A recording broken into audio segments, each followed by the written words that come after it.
Welcome to Mom Boss Central. I'm your host, Alexia Hoffman. This podcast is where entrepreneurial moms like you and me come together for real and raw conversations filled with practical tips, genuine stories, and a whole lot of girl power. But it's not just about listening, it's about building a community. If you haven't already, make sure to join at mombosscentral.com. So whether you're sipping on a cup of coffee, pouring yourself a glass of wine, or tuning in on the go, get ready to join the conversation and become part of our supportive Mom Boss Central community. Assia, welcome to the show. So happy to have you on. Will you introduce yourself to our listeners? Sure. Thank you, Alexia. I'm happy to be here. Like she said, my name's Assia. I am an entrepreneur and a mom, and I own a preschool in Plano, Texas. We have about 140 kids enrolled, so it's a pretty large facility. And I recently started a consulting business for female entrepreneurs, and I'm also a podcast host, and I've written a children's book for parents who are starting daycare. So yeah, a lot going on, but Well, we're so happy to have you here. Your knowledge is right in line with this community of entrepreneurial moms. So, talk to me about how you started your daycare, what that looked like, and about your kids and the overlap of when you had kids versus starting your business. Sure. So I actually feel like I became an entrepreneur because of having kids. I grew up in an entrepreneurial household. All of my sisters are entrepreneurs, all three of them. So we're four girls, all entrepreneurs. So it was something that I always wanted to do. It just, I didn't really know how to translate the energy, didn't really find exactly where the fit was. But once I had my daughter, then I had to figure out childcare. I was working at home health and hospice at the time. And honestly, I didn't think about childcare until I needed it. I wasn't one of those super prepared people. So I just assumed, maybe my mom will watch her or we'll get her a nanny. That was a big thing for me. And then I was interviewing nannies and something just wasn't fitting right. I wasn't finding a good fit. And I know lots of people out there have good nannies, so no shade to them, but I wasn't finding a good fit for myself. And ended up realizing that right next door to my office building, there was a daycare facility. And I thought, you know what, let me just take a tour, check it off. I wasn't anticipating anything. And when I went to tour, I just fell in love with the concept. I thought, this is something I never considered. Sometimes daycares can have a bad rep, and I'd never considered it. And so when I was there, I realized, they're licensed by the state. There's systems and processes and accountability. There's multiple teachers, multiple parents that are involved. So to me, it just felt like a sense of community. And I felt like there was more than just that one person that would be responsible for my child's care. Yeah. And I fell in love. So I sent her there. And as time went on, I just kept thinking, this is what I want to do. Like, this is what I want to do. Because one of the big things for me as a working mom was knowing that I had that reliable childcare. It was huge for me because I was ambitious and I knew I wanted to do big things. And so I fell in love with the whole concept. And then eventually, when I became obsessed with it and I started to realize, even though we had a good experience, I felt like there was stuff I could do better. And that's when I became obsessed with it. And when you become obsessed with something, you figure out a way to make it happen. Yeah. And then ended up like long journey, but ended up finding a childcare center. And I was 5 months pregnant with my second at the time, but I just had to jump at the opportunity. It was a total fixer-upper and jumped in. So my business and entrepreneurship journey happened while having the kids and because of having the kids. Yeah. And so that's why it makes it kind of interesting. Yeah, definitely. Something that you said that really sticks out to me is you said when you're obsessed with something, you find a way to make it happen. And I feel like I love that you shared that because I think obsession can have such a bad rap. Like, oh my gosh, like, oh, you're obsessing over something in like a negative way. Like my husband will say like, oh, you're obsessing. But it's like, honestly, that's why I think we make things work a lot of the time. Like, because we have this obsession and we get fixed on it. And that's why we're able to cross the finish line because we're going to find a way because Exactly. it's overtaking our mind. So talk to me about, you said it was a fixer-upper, you were pregnant with your second. So tell me about that season of life and what you experienced and how you navigated it. Yeah, it was probably the next 2 years or so that would follow were the hardest of my entire life. Yeah. So Yeah. we purchased this ginormous facility. So it's about 11,000 square foot facility. You know, everything's brick and mortar, and it just Yeah. wasn't being run properly. So, you Was know, it we already had a to daycare? it already was. It was Okay. functioning as one, but you know, I mean, the owners had kind of left it to dry. It wasn't really, they didn't really have many kids enrolled. It was one of those things where the staff had kind of given up, you know. So it was, and the facility needed a big makeover. So we got to work, remodeled the facility, of course, making all these changes, ended up losing quite a bit of families because we raised the tuition, you know, to match now the services that we were providing. So did all that all while I was pregnant. And then we were going to launch in January our new marketing campaign to start getting kids enrolled. And my son was born in January. So Wow. I gave birth and then went back the following week. So I took about 10 days off Yeah. after giving birth. But I, you Yeah. know, at that point I had to, like, I hadn't really, it wasn't standing on its feet. So I really had to. Thankfully, my husband had paternity leave. So that was really Great. Yeah. helpful. But yeah, so went back, and this was January of 2020. So yeah. So hit the ground running, tried to start building everything up, and then obviously in March we shut down the facility for about 6 weeks. And when we came back, we had about 4 kids enrolled, 4 paying kids, and that's like not even enough to cover utilities, you know. So yeah, it was really, really tough. But Yeah. and I can laugh now because I made it through, but back then I didn't know how I was going to do it. But you know, like we talked about, I was obsessed with it, and there wasn't anything I wasn't going to do to make sure it got off. Yeah. So talk to me about how you made it through. I mean, obviously 4 years later, you're still in that space and you made it happen. So, what did that look like and how did you navigate that? I think a big part of it for me was just not giving up. When I went in, one of my main things that I wanted to do, because we are surrounded by a lot of franchise or corporate owned centers. That's pretty common out here. And so for me, one of my big things was I do not want to do that because I want to be the one that has the final say, that makes the final decision, because that's the only way that I can really bring change to the industry is if I bring the changes that I want to see. If I'm governed by someone else, I won't be able to do that. So we actually got to the point where we were struggling so hard that we actually started talking to some franchises to see if they would be willing to come in and take over just to help. And the more I did that, I was like, no, like that's not what I wanted to do. I know this is super, super hard, but it's not the vision. It's not the Yeah. dream. It's not the vision. And I feel like Yeah. just putting my head down and focusing and deciding that what I wanted was my vision was what I was going to get, that really guided me and I think helped. And honestly, when you come back to work 10 days after giving birth to your baby, like you need to make that work. Like that has to be worth Yes. something in the end, Yes. you know? Yeah, and So that was important. I love that you believed in yourself enough to keep pushing forward because I think as entrepreneurs that doubt creeps in and that's can be a turning point for some people where they, give up. And I don't want to say too soon because everybody is on their own journey and everything we do leads us to where we're supposed to be. I believe that completely. But, I think it would have been really easy for someone to say, hey, I have 4 kids, it's not paying the utility bills, this isn't Right. the right thing. I'm done. We're going to, franchise, whatever it is. But the fact that you had such a clear vision and then enough Right. belief in yourself to like push forward, I think is so powerful and like speaks to who you are as an entrepreneur as well. That you didn't just, the fact that you had the vision clear enough to stick to Yeah. it. I think that's such a key piece to it.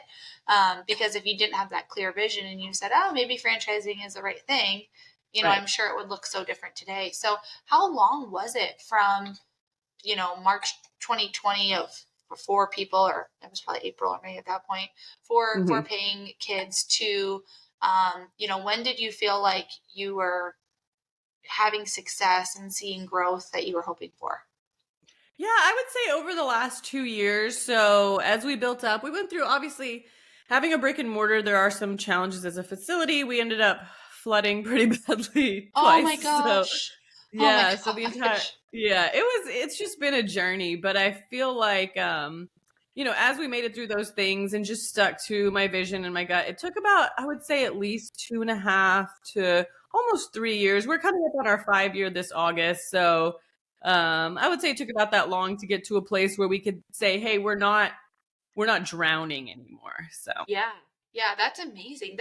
That takes so much persistence. So what advice Yeah. do you have for someone who's in that dry season right now for whatever reason, to kind of stay the course and have confidence that, you know, they're making the right decision by not giving up or giving up on that vision?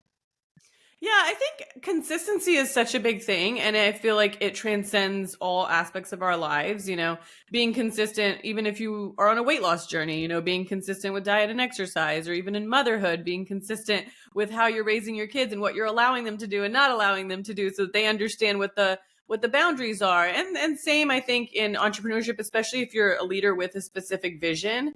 I think just realizing that you're not going to see the results right away. Just like if you exercise one day or one week or whatever, you're not going to see big changes in your body, but if you stick to it, it will come.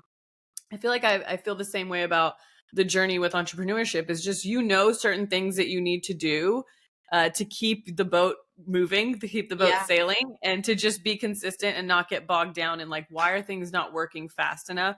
I think a lot of times people don't realize it takes a lot longer than you think. Yeah. And the days take years. And it's just Yes. you just have to Yes. put your head down, focus, and stay consistent. Yeah, I think that is huge. And I think so much with social media, we see someone having success and we can look Mhm. back and say, oh, we saw them work on it for 3 months or 6 months, right? That's what they shared on social media. But Right. how much of the work that we do before we even tell anybody we're working on it? I know I have a Yeah. project like that right now that I've spent months on already and I haven't told anybody about it. Like if you go on Right. my social media, there's nothing that tells you what's coming. Um, Right. not to be so secretive, but it's like I can't I wait have to to find out. decide. Yeah, I have to Mhm. decide if it's worthwhile, right? I have to weigh the Right. pros and cons. I have to do the research. I have to come up with the budget. I have to figure out where the funds are going to come from. Who do I need Right. on staff? There's so many moving parts. And I think it's really easy to say, like, oh, I saw she posted this a month ago and now look, she did it. And it's like, that is not really what No. happened. Right. Right. Even when I remember when I finally announced that I had bought a childcare center and started the process. I mean, it was months. I didn't even move my daughter from her current daycare until I like got my place to a place so I paid them and then was working on getting my facility to the right place. And it took me months to launch it. When I did, people were like, "Wait, what? That's what? so funny. How did Yeah. this happen?" So yeah, I Yeah. think it's one of those things where you keep things close to your heart until you're ready to really put them out there. And anyone who tells you that you can become, a millionaire, make six figures in 3 months or 6 months, I mean, I'd like them to show me, honestly, how Yeah, that yeah, not works. my experience. Yeah, so talk to me about how you juggle all the things that you're doing with running a business and doing your consulting, and then also having kids. What are the ages of your kids? So my daughter is 6. She graduated from my school last year, so she's been in kindergarten this year. And then my son is 4, so he's in our pre-K program at Windhaven. That is so cool. So So talk to me, yeah, how do how I you juggle? navigate I that. mean, I'm sorry, what was that? Yeah, how you navigate that and manage your time.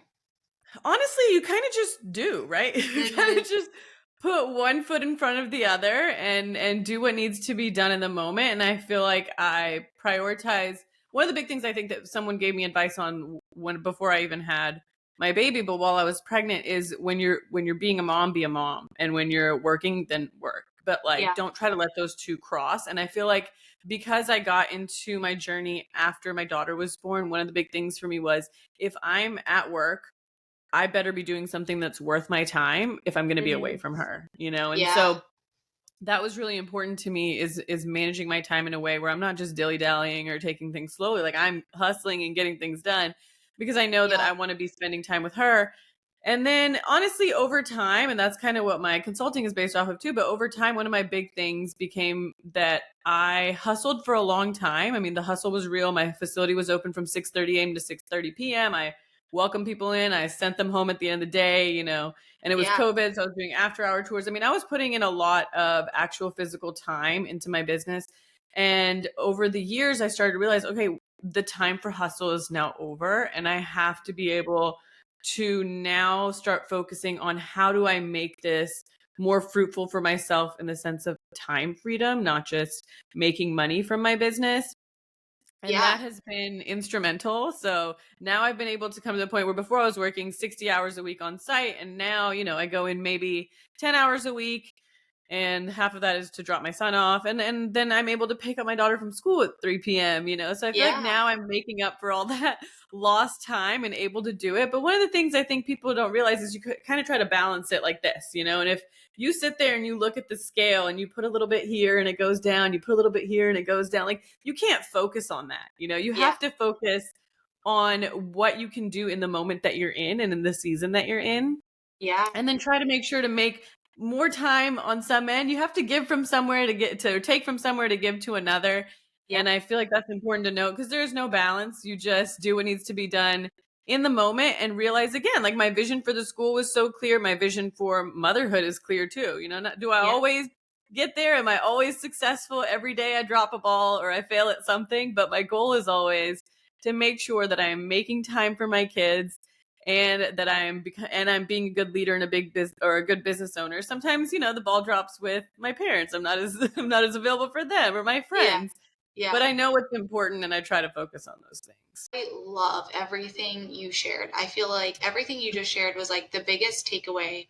And something that I've been also, I think you just said it so well, because to understand there's different seasons, and in those seasons, right, like you're going to put in more hours at work, but that's going to give you more freedom to be present for your kids when they have after school activities. Right. Like for me, I have 3 young babies and I'm doing a ton.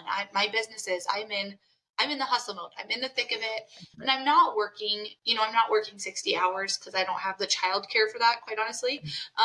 But the hours that I'm working, like I'm doing a ton, and to the outside world, it's like, oh, are you doing too much? It's like, I'm making the choice to do it now so that everything is built. And in 5 years, when my kids are doing soccer and they have after school art classes or karate, whatever the heck they want to do, I don't care. I can be there and I can show up because I built now, where they're not going to remember if mommy's at work late, at 18 months old, and hoping they're not going to say, oh yeah, I know mommy was late 3 days this week. Like that's the choice I'm making, but I'm doing it because of my intentions for the future and my goals for the future. So I love how you said that and you shared that, and how, talk to me about how you transitioned and had the confidence to say, I don't need to work 60-hour weeks anymore. I mean, I imagine it's somewhat natural, right? There's like not the work that's needing to be done, but for somebody who is in a season of hustle and they maybe are feeling pulled to scale back, but they don't have the confidence, what advice do you have?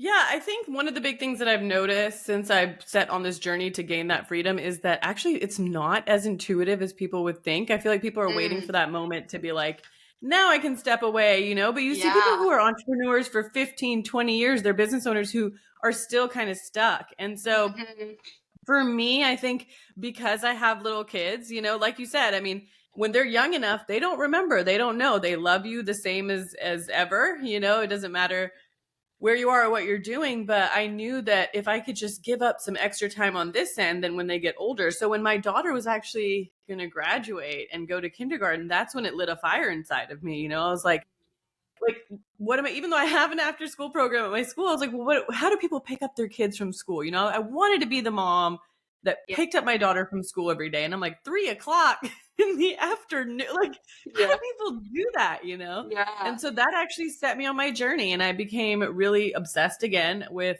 I need to be able to do this, because I know plenty of business owners, especially as women, we don't like to hand off tasks. We like to take control of everything. And I feel like part of it is because we want things to be a certain way, but part of it's also, I feel like we feel guilty for passing along things that we feel are our own responsibility. So I had to do a lot of mental work, but also just sit down and again, make a plan. What is my plan to get myself out of the day to day? Like, who do I need to hire? How do I need to train them? What kind of culture do I need to have? What kind of systems and processes do I need to have in place?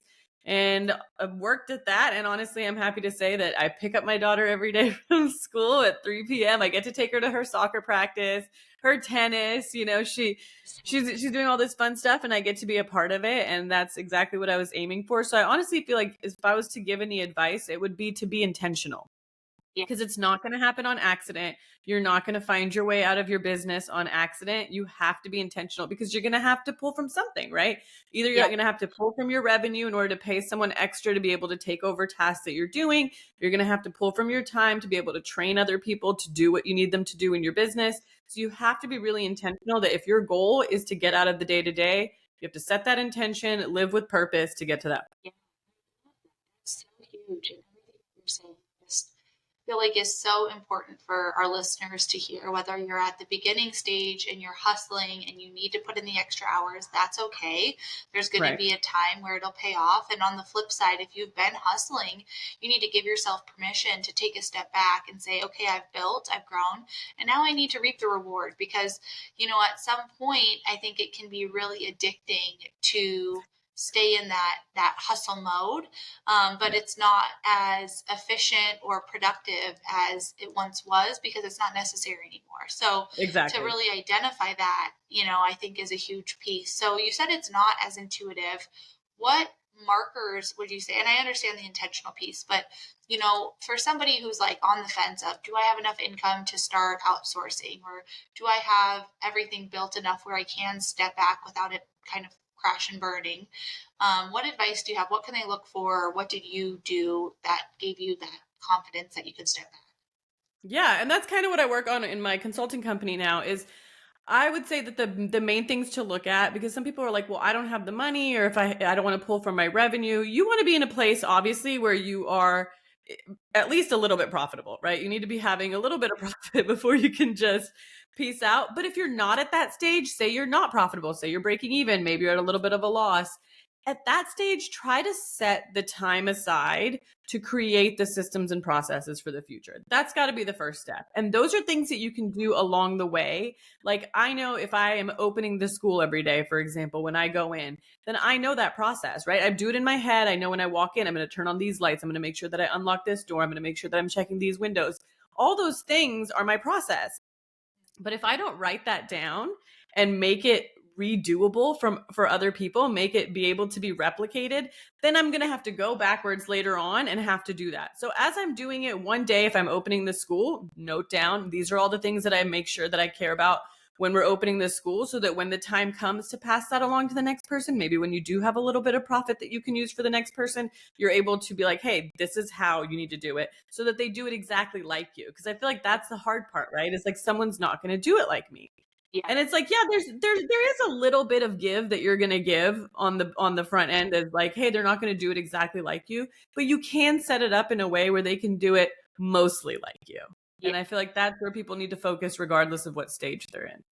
Yeah, I love that. I think that is such good advice. I know my husband and his business is at that point of trying to, bring people in. And it is such a huge time commitment to really write down all the processes and systems that, he's been doing for so long. And to try to document it in a way that makes sense for someone else is hard. So I think that is great advice to start doing it sooner versus later, even if you don't plan to outsource for years. I mean, there's Right. a good chance that if you spend the time to just pick one system or one process a week and document that, it's going to save Exactly. you a lot of headache when you are ready to take that step back, or, That's right. if you are ready to bring someone on, it'll reduce your time of training as well. So talk to me about your consulting business, when you started that, and how you felt like you were able to again manage your time between your brick and mortar school, your kids, and then to throw in a new business and grow that, what it looked like.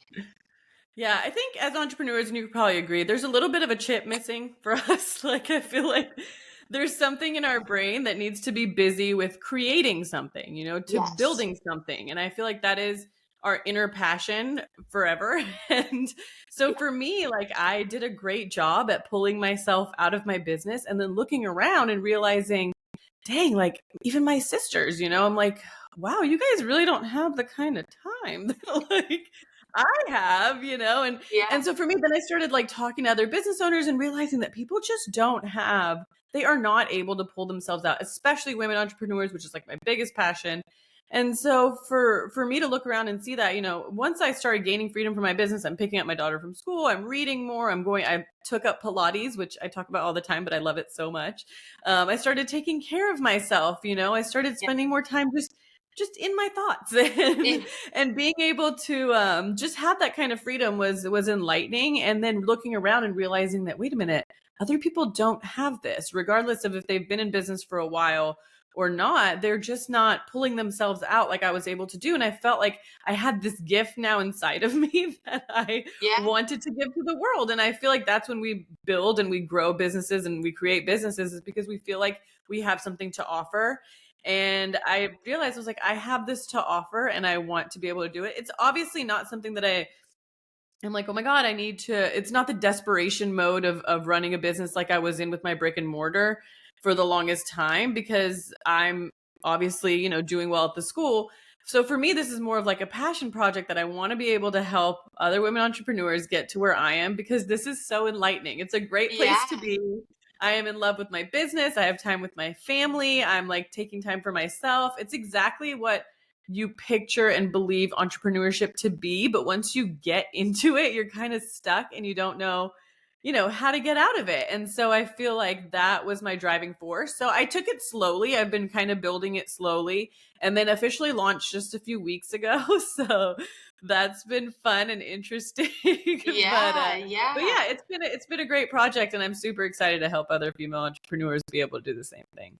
Yeah, I think it's so inspiring. Like, I know that sounds like a cheesy word, but it's so inspiring to hear where you're at, because I think, like you said, like as entrepreneurs, we have this vision of what it's going to look like. And then when we start doing the work, that quickly is like not squashed, but Yeah. definitely changed. Like, I think we have to Yep. manage expectations and, like, you know, people talk about doing the hard work and that Instagram's a highlight reel, but I don't think anyone ever realizes how much work or what that work really looks like until you're in the thick of it. And I think on our worst days, it's so easy to say, this is why I shouldn't have done it, instead of like, this is a normal part of the process.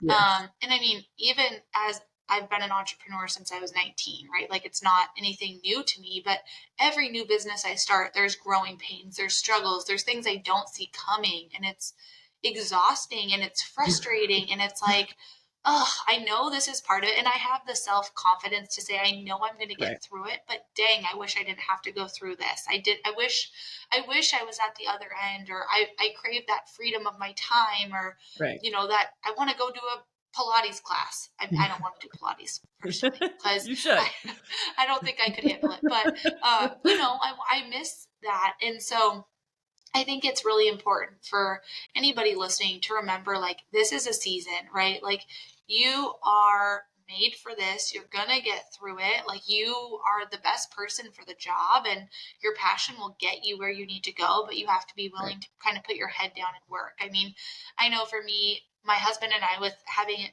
kids back to back, I mean, 16 months apart, and twins, and then a singleton, right? Like, our life is pretty crazy. Right. But one of the things that we were just reflecting on was how we had, before you have kids, you have your routine, you have your lifestyle, and then you have kids, and your life's going to change, but you never realize how much it's going to change and how different it is.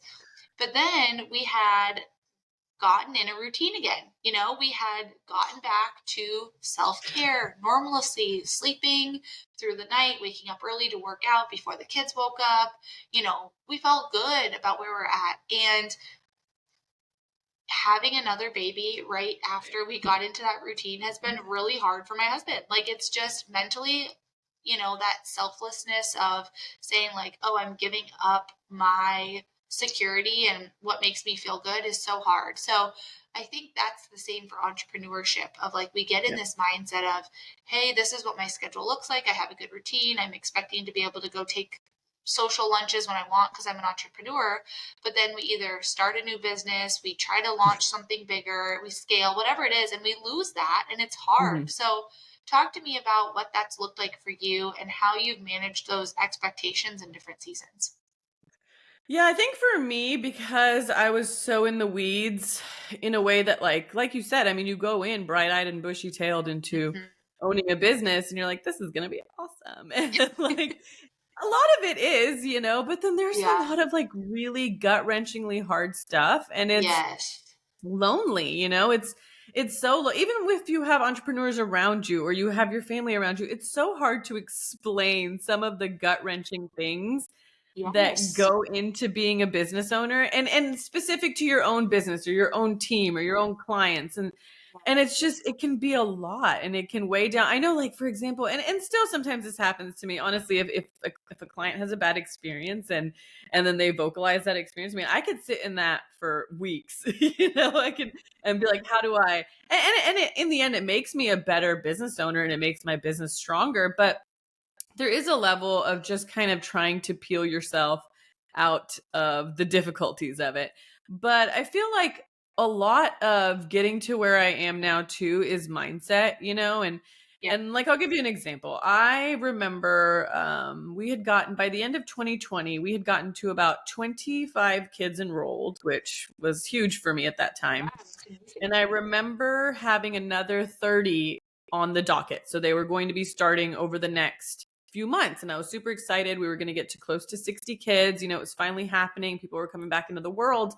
And then we had that flood, the first flood. So I remember opening the door to my building after the fire department called. The whole town was frozen over. The fire department called. I went out there. I opened the door. It was all dark. Electricity was out. And I stepped in and it was just a pool of water. And I started sobbing. Like, I was crying like a baby because I was like, this is it. Like, now I'm going to have to do all of this work. I'm not going to get the school open again. People are going to leave. I'm not going to get the new people that I wanted. Like, I was in a state of just absolute hysteria and panic at that point. Yeah. My husband was there and I called my dad. My dad's a seasoned entrepreneur and a guiding light. And he's actually my partner in the business as well. And I called him and I told him what happened.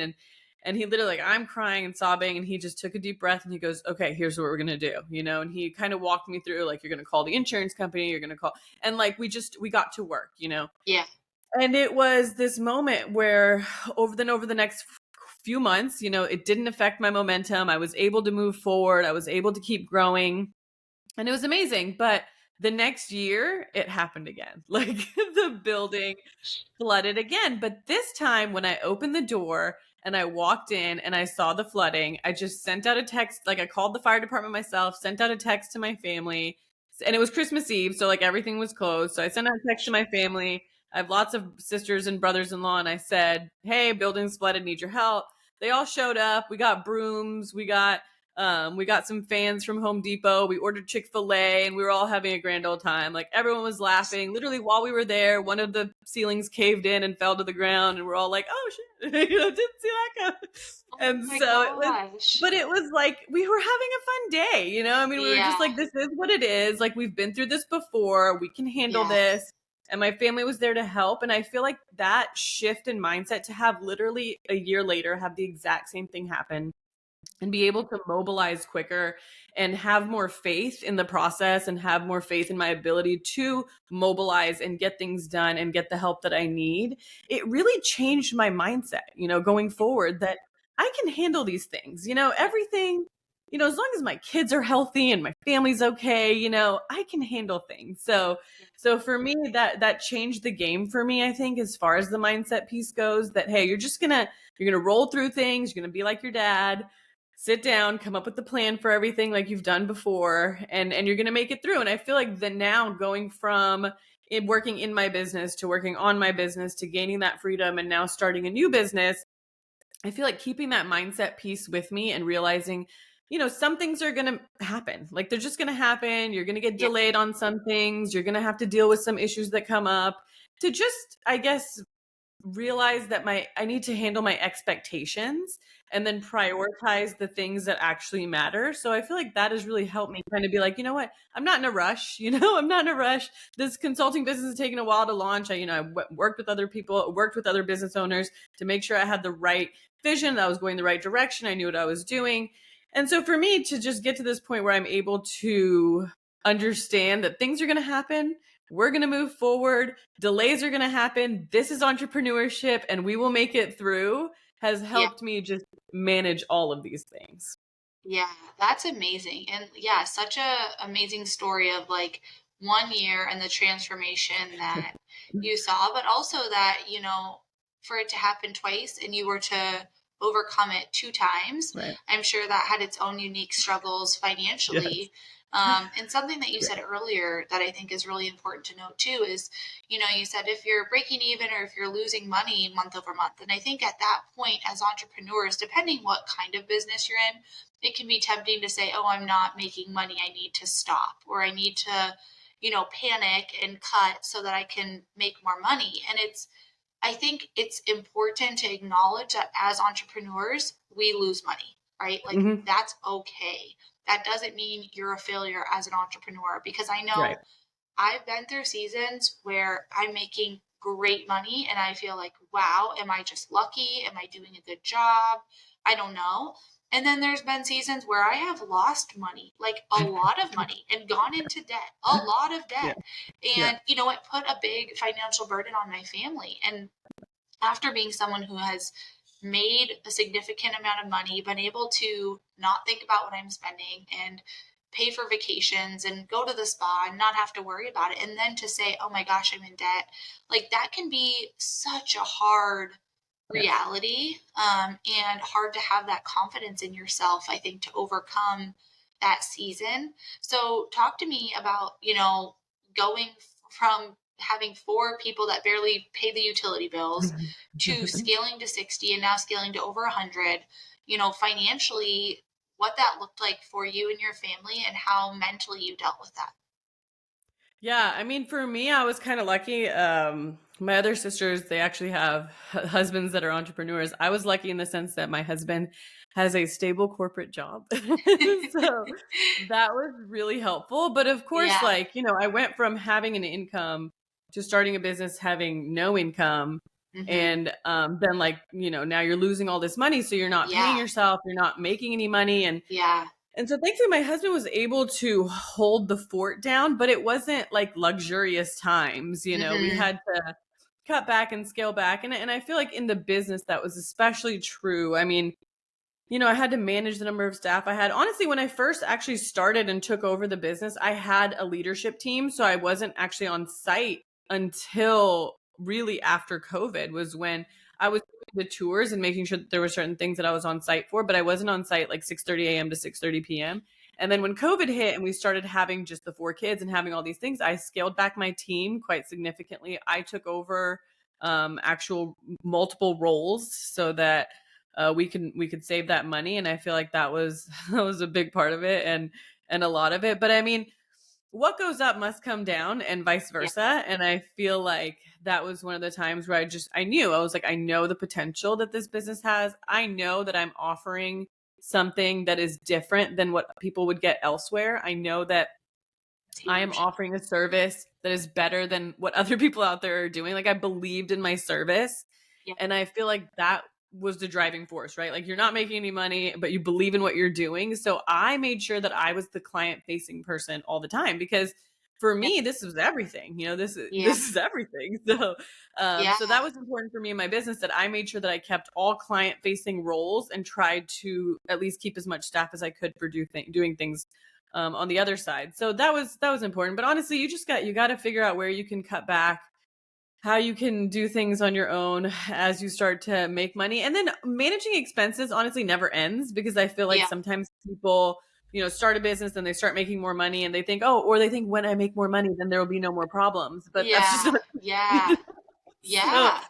I feel like making sure that your accounting, like, Yeah. in and out, is so important, because Hmm. and I would outsource that. If you are making no money, if you are losing money, still outsource your accounting to someone who knows what they're doing, Yeah. because it will keep you accountable and it will get you to a point where you understand what's going out, what's coming in, where you can make the little changes. Because I didn't have proper accounting until a year or so in, Yeah. and it changed the game for me. Like, that, knowing your numbers, knowing my Yes. numbers, was a game changer. So even though I wasn't making money or I was losing money, I knew what my potential was, because my accountant would help me calculate those things, and I knew where I could afford to cut things. And so that was really important in making sure that we stayed lean while we grew. And I think that can help if you are not making any money at all. Yeah. Yeah, I think that's huge. And I think it is like important to acknowledge, like as entrepreneurs, and if you're married to someone who is or isn't an entrepreneur, it's like they know most of the time, I would say. They know what they're signing up for. Like, Right. I'm very lucky that my husband has been really supportive. It sounds like your husband as well, was supportive of you. And if you are in a relationship where your spouse isn't supportive, I think it's important to sit down and have those conversations around, like, why? Is it because they don't know your vision? Is it because they're scared? Like, get to a place where you can confidently talk about that and, like, you deserve to have the buy-in on your vision, because, like, it is gonna work. It is, like, you are worth the investment. And I think for me, that's where my guilt crept in. Like, if my husband would have said, like, oh yeah, I don't believe in you, shut it down, right? Like, I probably Yeah. would have, like, I mean, don't get me wrong, like, those conversations are not always glamorous, but, like, Right. at the end of the day, he knew what I was working towards, and he believed in me enough to, like, say, okay, we need to make changes. We need to cut back. And a lot of the conversations were hard conversations. It was hard on our marriage, but, at the end of the day, I knew he had my back. And so, to get to a place with your spouse where they can, like, really see what you're doing. And if they don't, talk through it with them, because you deserve to have someone in your corner that when things get Right. tough, they can reaffirm you in ways that you feel comfortable sharing your struggles. Right. And I forget who said it, but it was in one of those business books, but it's like the number one determiner of your success is going to be who you choose as a partner. And Yeah. that's so Yeah. true, because Yeah. people always ask, how do you do it all? And I want to be like my Mm-hmm. husband. Like, I do it all because of my husband. Yeah. And like you said, I mean, my husband was very supportive. I mean, there were some tough times, and I'd be like, okay, I have to go in like at 6 in the morning. And I didn't want to take my kids at 6 in the morning, Yeah. and he had a job. And so he was primary caretaker for a while. And he was just, okay, do what you need to do, get what you need to Yeah. get done, and Yeah. he understood. I'm like, it's not like I'm bringing in money. So he's like, yeah, go get it, babe. But Yeah. it was just one of those things where he understood me enough to know that this is something I have to do. Like, this is not, Yes. and not like have to Yes. do like financially. This is something I have to do for Yes. myself, to be the person Yes. that he knows that he wants me to be and I want to be. And I feel like him understanding that and seeing that in me until this day. I mean, he's my rock. Like, anytime I need Yeah. anything, if I need him to Yeah. take over on anything, like, he's not the type of person I have to leave a list for on how to take care of the kids. It's like, Yeah. oh, I can't be there for that. So then he'll take over. So I feel like that. And honestly, I mean, motherhood didn't start out that way for us, or parenthood didn't start out that way for us. We did have to have those hard conversations on, like, Yeah. hey, I need your help. And then once we got into that groove and he knew who I was and I know who he is and we know what we want together, I mean, it really, really helps. So I think obviously choosing him has been a big determiner of my success. But Yeah. I feel like even if, you don't have a spouse who understands, maybe, yeah, like you said, have the conversation, make them understand that this is something you need to do for you, to be Yes. who you want to be. And if they want the best of you, then they're going to have to let you do this. Yes. I love that you said that. I love everything you've said. This Me too. conversation I love has everything you been said. this conversation has been amazing. Like, seriously, I think every entrepreneur that is, like, struggling or starting out, like, needs to listen to this, because, you spoke about so much of the non-sexy parts of entrepreneurship, like, that are so important that people need to realize are normal, because, Right. a lot of people are quick to share their success, but how many people are really having these conversations about flooding 2 years in a row, or losing money and having to Right. go in and work 12-hour days and not seeing a profit for years at a time? I mean, that's a Right. reality. That's, like, what we're doing. And I think that's why this community is so important, to, like, share those struggles with people and not feel Right. shame around it, because the more you talk about it, the more you'll realize, like, oh, wow, you experienced that too? Yeah, pretty Right. normal. And look, I made it through. I'm on the other side. So, That's right. That's yeah, right. thank you so, so much for being on the show and for being part of the community. Will you tell our listeners where they can find you, how they can connect with you, and what services you offer? Yeah, so I'm on Instagram, and it's my full name. So it's ASSIA.MAHMOOD. And my website is the same. It's AssiaMahmood.com. And you can find pretty much everything you need to know about me through those two places. It'll link you to everything else. My school in Plano is Windhaven Academy. And for my services, obviously I have the school, but for my services and my consulting business, I do offer a coaching like for 3-month programs. And then I offer VIP days for people who are just too busy to be able to set aside weekly time, or maybe they just want it. They love getting everything in one big dose. Some people can handle that. So I have 2 programs. So the VIP day, everything all at once, and then the coaching program, which is like a weekly meeting. We'll all come in, I'll diagnose kind of what's holding you back from gaining the freedom that you want to gain in your business. Is it, what are the bottlenecks? What's keeping you from being able to get that time freedom that you want and that you want to get out of the day-to-day of your business? And we'll work together to formulate a plan of how you're able to do that, and then set up processes and systems and figure out in your business who needs to take over, what kind of leadership style you need to have. So we'll go over all those things to create like a well-rounded picture of what you need to do to have your business run without leaving and wondering if everything is going to set on fire while you are gone. I always like to say, if something does catch on fire, that I don't have to be there to deal with it. That's my goal for my business. That's right.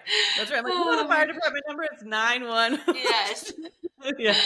Oh my goodness. Yeah. Well, this has been amazing. You are so fun and so great. And thank you again for being part of the community and being such an inspiration and a light for people that are, struggling in whatever season of entrepreneurship they're in, that, there is light at the end of the tunnel and that your hard work will be worth it. So thank you so much. Thank you. And thank you for having me. This was a lovely conversation.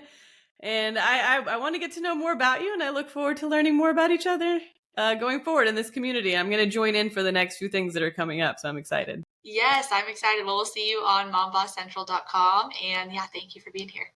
Thank you. Thanks for joining us on this episode of Mom Boss Central. I hope you found inspiration, encouragement, and maybe even a few new strategies to rock your mom boss journey. Remember, you're not alone. We're all in this together. And don't forget to share the love with your fellow mom bosses. Make sure to join the community at mombosscentral.com. It's completely free and a space to connect with like-minded women. All you have to do is sign up and start connecting. Until next time, keep pursuing your passions and living authentically. We're so happy to have you as part of the Mom Boss Central community.